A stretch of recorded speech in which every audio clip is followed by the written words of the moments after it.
वक्त आ गया। Governor KP Ghulam Ali ने कहा कि इलेक्शन कमीशन को खत में वाज़ेह लिखा, इंतखाबात कराएं। इलेक्शन कमीशन को तजवीज़ दी दहशतगर्दी के खतरात को भी देखा जाए। उनके दौर में 465 हमले हुए, जिनमें 246 पुलिस अहलकार शहीद हुए, 404 अफराद जख्मी हुए। असम्बलियां तोड़ने में जल्दी करने वाला थोड़ा सब्र करे।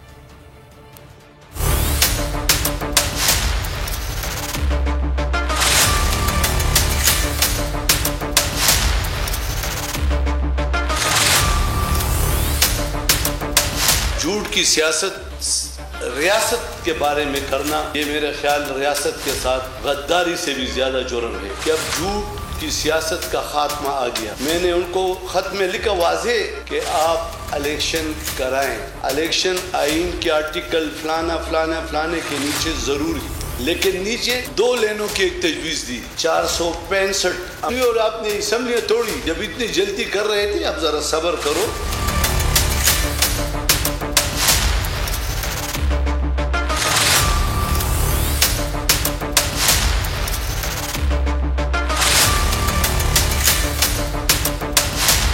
मरियम नवाज ने दावा किया है कि इंतखाबात जब भी होंगे नून लीग